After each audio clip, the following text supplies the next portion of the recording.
Hakul muslim yang akan kita bahas ya ini tentang iyadul marid atau menjenguk orang yang sakit. Orang yang sakit ini bukan hanya yang sakit badannya saja Bapak, akan tetapi rohaninya juga merasa sepi ketika dia sendiri, ketika dia sedang sakit, kalau tidak ada orang yang menjenguknya. Di dalam Islam ini supaya orang tadi itu terhibur, sudah sakit badannya, rohaninya merasa kesepian, maka kita dianjurkan untuk menjenguk orang yang sakit. Terkadang juga ketika kita menjenguk ini adalah sebuah asupan bagi orang yang sakit, sebuah energi, asupan energi untuk pingin cepat sehat seperti itu.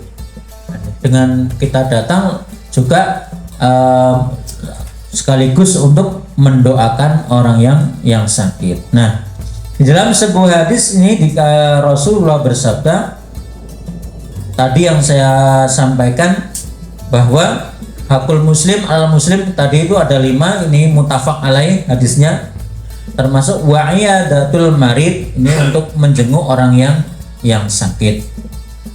Di dalam hadis atau di dalam kitab Lubabul Hadis, menjenguk orang yang sakit ini adalah faedahnya untuk mengingatkan kita kepada akhirat. Ini salah satunya. Jadi udu al marido wa atbi'u al janazata tudzakirukumul akhirah, bahwa ketika kita ini menjenguk orang yang sakit, mengiringi jenazah, ini adalah bisa mengingatkan kita kepada akhirat. Nah, Bapak-bapak yang saya hormati, ada sebuah hadis qudsi di sini diriwayatkan wa anhu, dan dari Abi Hurairah qala Rasulullah sallallahu alaihi wasallam, innallaha azza wa jalla yaqulu yaumal qiyamah. Jadi hadis qudsi ini makna ini adalah dari Allah Subhanahu wa taala turun kepada Nabi Muhammad secara makna, akan tetapi redaksinya ini adalah dari Nabi Muhammad sallallahu alaihi wasallam.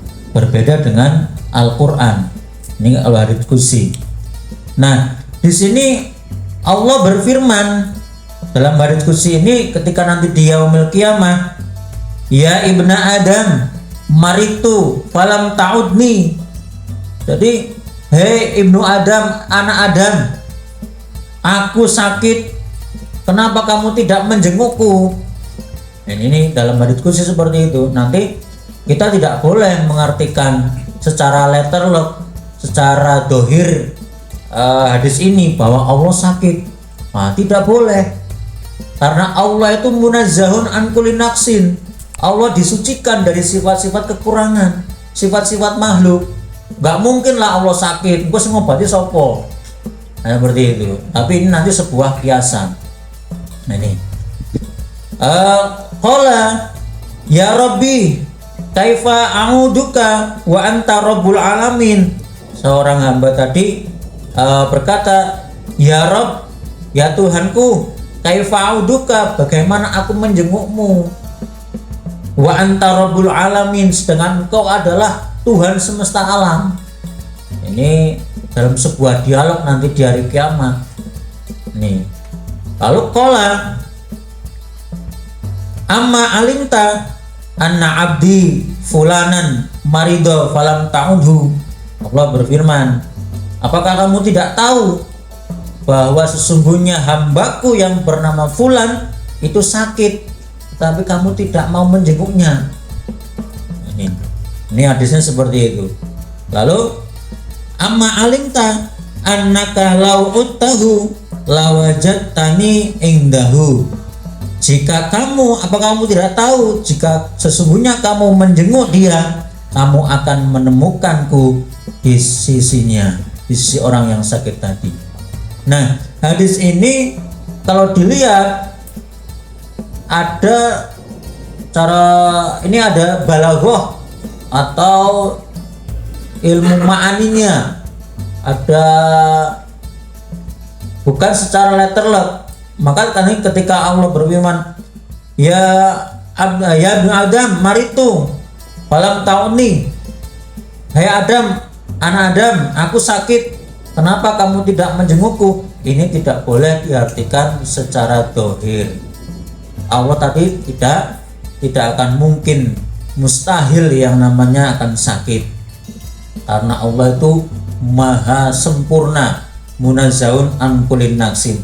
Tapi ini nanti adalah dialog untuk memotivasi ketika ada hamba Allah yang sakit, kita disuruh menjenguknya, karena nanti ketika kita menjenguknya maka akan ada rahmat Allah dan pahala yang besar untuk orang yang mau menjenguknya.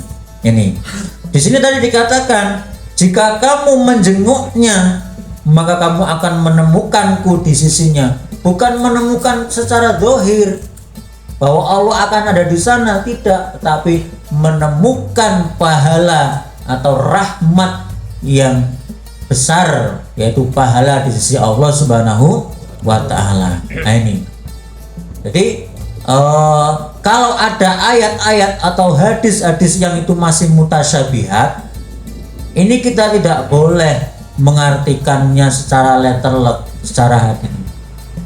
Ini, Allah sakit, nanti kita menemukan Allah di sisinya. Bagaimana menemukannya?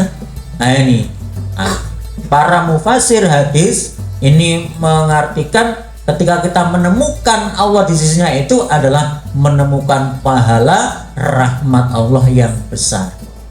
Nah inilah salah satu hadis qudsi yang untuk mendorong kita, orang-orang yang sehat, ketika ada orang yang sakit kita disuruh menjenguknya karena ada pahala yang besar di sisi Allah Subhanahu wa Ta'ala. Nah ini